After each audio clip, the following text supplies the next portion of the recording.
Alrighty, what do I got going on? Doors open, so it must be nice. It's been like 80 some degrees, pushing 90 degrees the last couple days. Very weird for this time of year. So on the Oldsmobile project, this one turned into a little bit more than what we figured. Had a broken front coil spring on the driver's side. Tie rod ends were bad, really bad. Shocks were bad, that we knew about. Brake hoses were bad. We got into the brakes and the brakes were shot.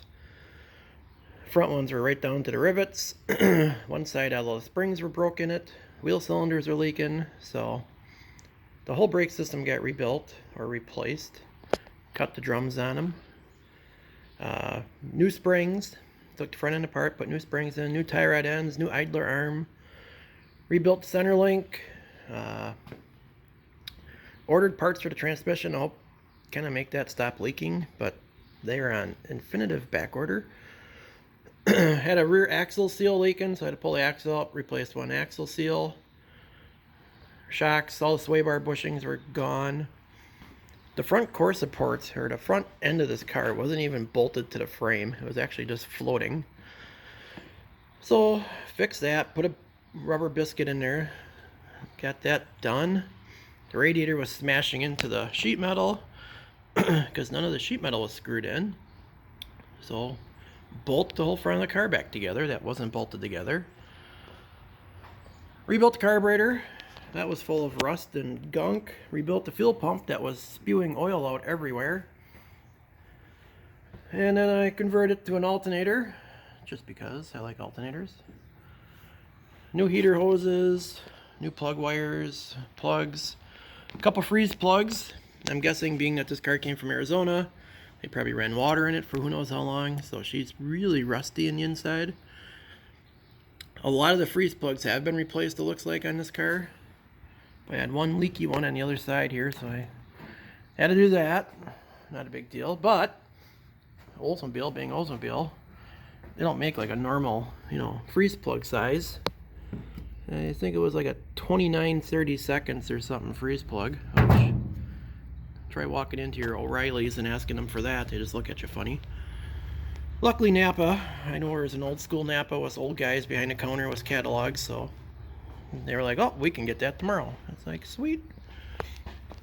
Resealed the power steering pump because it was just hemorrhaging power steering fluid down the side of the engine. Took care of that. Actually was driving around over the weekend. Everything's working great. Most of the oil leaks are cut down now. All the coolant leaks are gone. But still had the annoying left softball sized puddle every time you shut it off. Kind of at first thought it was the rear crank seal. And then I started getting into it a little bit more. I cleaned it up really good. Got up here in jack stands and just let it run for about a good 40 minutes. And it didn't leak a drop. Shut it off and it just started pouring out the gasket around the oil pan. Someone had this oil pan off, God knows when, but they didn't put the two little cork square gaskets in the back, and then they must have used a 1/2 inch impact to tighten up all the little 5/16 bolts. So the oil pan was all wavy and crushed out of shape, and the cork gasket was crushed out of shape. So took all that apart, fixed all that. So now everything should be hard and dry. Should be able to put oil back in it. And that should do it. Maybe adjust the brakes one more time and give it back to the owner and let him drive it. See what else breaks. The engine is very original. I did have the valve covers off. This thing's never been apart. So it's 1955 all the way around.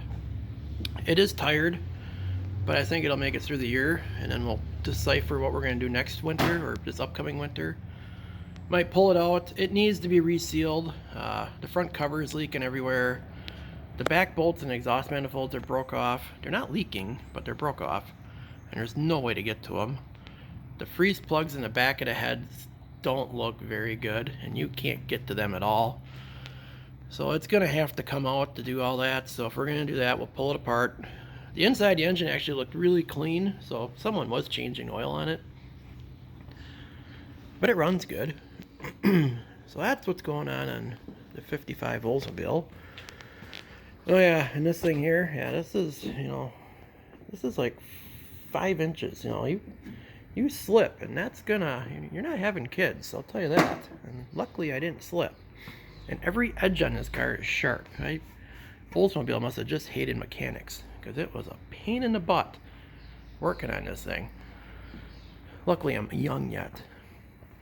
36 Chevy, I got the front clip on, wiring's going on, engine's pretty much together, other than I gotta make a valve cover gasket or valve cover for it. All the cooling systems in, done. Kind of stopped working on it here for working on the Oldsmobile and the other Chevy. But yeah, that's looking the way I want it to look. Wish it sat a little bit lower in the front here, but I don't have money in the budget for a dropped axle. So it's just going to sit a little high this year. Next year we'll put a dropped axle in there. Unless I get lottery money, then I'll put a Mustang 2 front end in it. But highly doubt that's going to happen, so probably a dropped axle. But that is ride height. I wish it was about 3 inches lower. Oh well. Then the 39 Chevy, I did have it running. I actually cleaned the points on it, dumped some gas down the carb, rewired my ignition over there so I can hot wire it, and she actually crackled to life really easy. I'm very impressed. But the carburetor was just chocked full of garbage. The fuel pump, it didn't even move. It was just rotted tight and just full of rust and varnish, and I mean it's just yucky. So that's getting soaked. I do have a rebuild kit for it. Here's the carburetor kit for it actually right here. Brakes were junk. All the brake lines are full of rust. The master cylinder was rotted tight. When I did get it apart, she was pitted pretty bad. All the wheel cylinders were brand new, along with the brake shoes at one time. But from sitting and leaking and moisture, it actually rotted the pistons right into the piston cups right into the wheel cylinders. When I hammered that apart, they were all pitted and nasty. So all brand new parts, junk. When the brake fluid must have leaked out, it leaked on the shoes. It ate all the shoe material up, so that was why the shoes were bonded to the drums. So everything in them is brand new. New shoes, new hardware, new wheel cylinders, new brake hoses, new master. So now I just gotta run brake lines, and I just got that stuff in today. It's got a new gas tank I got put in. This one is actually 2 inches full of dirt, and it's got rust holes in the bottom, so we're not gonna use that. And the gas line's full of dirt, so they must have tried running it for a while, and it must not have ran too good, and it just said screw it, parked it. So the goal is to have this car done this week. It's Monday. I'm sure it won't be. I'm saying it's going to be done. But it really isn't much left. I got, like I said, make the brake lines, make a gas line, put the gas tank in. Carburetor and fuel pump have been soaking now for the last 2 weeks, so they should be about ready to come out and get cleaned up. Put them together. This monster here should be gone Wednesday, if everything goes well, because I'm sick of walking around it. And that's what I got going on.